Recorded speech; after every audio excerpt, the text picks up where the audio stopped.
All right. Hello and welcome to my talk on how community structure impacts language evolution in a iterated learning model. So very quickly, I'm just going to say this is a very hands-off version of language, but we'll get to that at the end. So first of all, what is an iterated learning model? So as you can see here, it's a type of coordinated language learning model where it takes an adult and a pupil agent. And so the adult agent takes a subset of, there's two important things. There's the meaning space and the signal space. So meanings are the actual physical objects that exist in our world, and the signal space is the words we use to describe them. So what happens in the iterated learning model is an adult agent takes a subset of meanings in the entire meaning space. It then encodes them using an encoding map to create signals which describes them, and then it communicates those to a pupil agent.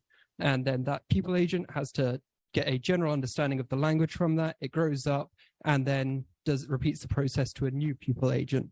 So what are meanings and signals in this situation? Well, for now, they are 8-bit strings. So what happens is there's an 8-bit string of meaning and there's an 8-bit string of signal, and that's one utterance. And so it will communicate that to the between stages.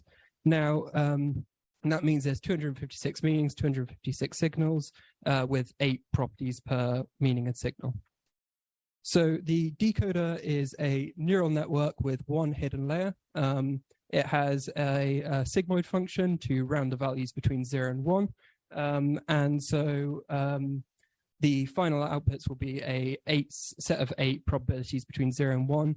And it rounds those to either a 1 or a 0, depending on, and that will give the meaning that the signal decodes to. Those probabilities, however, are kept for something called the obverter procedure. So the product of those 8 probabilities, the entire signal space is passed through the decoder, and then it's put into something called a confidence table, which you can see here. So consider the signals alpha, beta, gamma, and delta. So those will decode, the product of all 8 of those probabilities will give a overall product, and then the inverse of that is found to be the encoding of the meanings. So there are 3 metrics that we'll be using here: expressiveness, which is the proportion of the meaning space which is represented by a single agent's language. It's how expressive a single agent is. There is stability, which is how similar to the pupil's agent is after the learning procedure to the adult agent. So it compares how stable the language development is. And one measure which wasn't originally measured in the first literature of iterated learning models, but was proposed by Brace, Bullock, and Noble, is compositionality.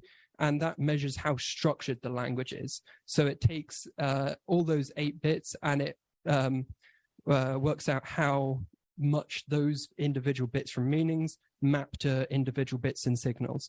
So, it could be the first bit mapping to the third bit. That's a very structured language. So what were the findings from the original ILM, which was Kirby and Herford's? So what they found is that when a very small amount of utterances are said per generation, so 20, there is an inexpressive and not stable language formed. So it's very flat, it's very stagnant. When it's huge, so the third graph here, it forms very quickly. However, the compositionality of the language is very small. It's very chaotic language. However, when you have a sweet spot of about 50 utterances per generation, so 1/5 of the meaning space, what ends up happening is it takes longer to develop, but the language that develops is incredibly structured. It's got a very high compositionality. So now we move on to the work that me and my collaborators did. So what we wanted to do was we wanted to explore the effect of population and community on the iterated learning model. Because of course, when people learn language, you don't just have one person talking to a child grows up, that child talks to a new person. It's very abstract. So we wanted to push it to a slightly different direction and impose agent-based modeling to it. So what we did is we took this model and we expanded it a bit. We put all the agents on a graph, a complete graph initially, and we then split them in half. So as you can see there, there's black ones and there's blue ones. Blacks are adults, and the blue agents are the pupil agents. A random adult agent is then selected to communicate at every iteration. And so it will communicate to all the child agents. And then also there is a little bit of horizontal communication to allow minor language learning in adults, where it still performs back propagation for the neural network. However, it only averts over the witnessed pairings of signals and meanings. And that's to allow minor language learning in adults. At that point, at the end of that iteration, if a pupil has been alive for 5 generations or 5 iterations, then it grows up and it becomes an adult. And when that happens, the oldest adult agent dies and is replaced by a new child agent or a pupil agent. So what were the findings from this?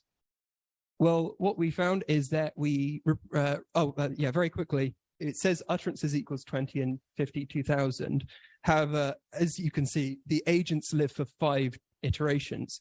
So you might think, oh, that's 5 times the language output, which is kind of cheating. So what we did was we also reduced all language output, because each pupil agent will receive language learning 5 iterations instead of just 1. We reduced it to 20% of the values listed in the graphs. So when it says 20, that's 4 utterances per iteration. So what we found is then when we reproduced the same experiment that Kirby and Herford did, we had very similar results. The 20 utterances, no stable or expressive language developed. 2,000 utterances, very chaotic development. However, it developed to a expressive and stable language. And then 50, it's more gradual, but it eventually gets there. And with the compositionality scores, while they didn't measure them in Kirby and Herford, we found that 50 utterances was completely perfect compositionality of a score of 1. And then 2000 had a compositionality score of 0.83, which is still, it's still reasonably compositional, but it's nowhere near as compositional as the 50 utterances. So then we wanted to push it further. We can show that the model works in a population environment. So now we wanted to see if we could test community structure on language evolution. So we have this version of this model here, where we took these populations here and we put them as populations of 5, and then we spread them out in communities. So each of these big circles here is a single population of 5 agents. Now, these are all connected by some, every agent in these communities here, every single one of those agents is connected to every other agent on the graph by a slightly different size connection of connection P. And what that means is at every communication step, one of the adults in all these communities will communicate, but they have a probability P for every other agent in the model to also communicate with that agent. And then we also did another one, because we love making way too many models, where we put them all on a spatial ring. So there's distance involved in this one. So instead of having it so that everything's unstructured, everything can communicate with everyone else, they still can communicate with everyone else, but you're more likely to communicate with communities close to you than far away from you. And just before we get to the results of this, we wanted to make sure that we had consistent independent variables. And so what we did, because of course, if you have a P of 0.1, there's going to be a lot more external communication in the unstructured graph than a p-value of 0.1 in the second one. So we found a way of getting independent variables which are consistent between the two models, of calculating the proportion of language that is expressed between communities. So we calculate these species on both sides, and so that means that for on the left graph, if a BC is 0.1, 10% of all average language is external. And of course, with the caveat that we reduce overall external communication based on the amount of listening agents, because otherwise, if you had a high P, that would be more language per iteration. And so we then also did two more measures based on stability, which was the instability, which is the amount of stability of, stability is a pairwise measure. It requires two agents. What we did was we had stability be a measure of instability, which is the amount of stability or the average stability of all agents within communities, and the outstability, which is the average stability of all agents with agents not in their community. So we thought that our hypothesis was that having spatial behavior would help language amalgamation. But actually we found the opposite, that actually this spatial ring, we thought it would help propagate across the network because there'd be more intense communication going around. And so where there wasn't chaos, there would be more structure, and so therefore language would spread easier. But actually we found that when there was no structure, only 18% of language needed to be external for an entire population-wise language to consistently occur. Whereas for spatial, it needed to be about 30%. Now, we were really confused by this because we didn't know why this was happening. And so what we did was we took a few case studies of it and we zoomed in and looked at what was actually happening. And so what you can see here is on the left side is the unstructured, right side is spatial. And you can see that at 15% and 20%, 15%, 20%. And this is the stability of communities. And so what you can see is, 20% unstructured, it fully coalesces, it's completely one language. But for 15%, it's a lot more sporadic and a lot more all over the place. But what's interesting is that when you look at these two graphs here, you can see actually you have these sub-communities. There's one community here and one community here. And even though that 20% of the language going out is external, they only share a little bit, and they sub-languages exist in these spaces. And looking at the actual languages that formed of this 15% between communities spatial, you can see that the languages share features. I won't linger on this slide for too long because of time, but they share specific features, which the first one here is the language shared by community 1 and 6. Second is just 2. Third is just 3. And 4 is completely unique in the 4 and 5 communities. And there are some features that are shared between 1, 2, and 3. So this is just zooming in a little bit. But so I could have time to go on to future work, just going through conclusion.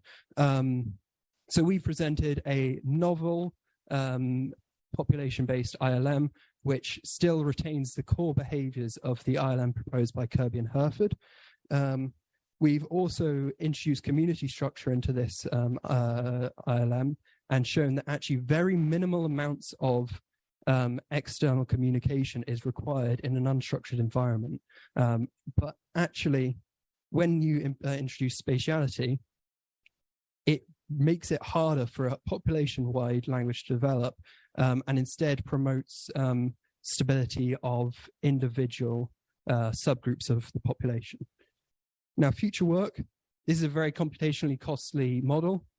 Each model takes about 12 hours to run. So what we need to do is, for one, look into optimizations and alternatives for some of the features, such as the averter procedure, because it's very costly. Explore bilingualism, because if you have two language learning teachers, often in the real world, that's something that you're not going to have one language that wins over the other. You're going to have a bit of both. And so Burkett and Griffiths described Bayesian agents that have bilingual learning, and that would be really interesting in this model.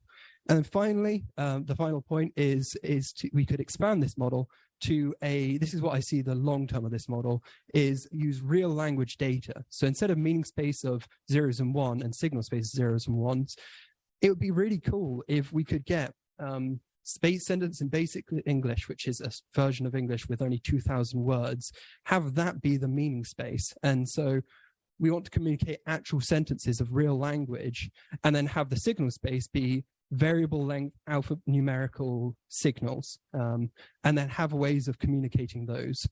I'd like to thank both my co-authors, Conor, Houghton, and Seth Bullock, and thank you. I hope you found this talk interesting, and there's a link to my paper there and my email at the bottom if you want to get in contact. Thank you very much.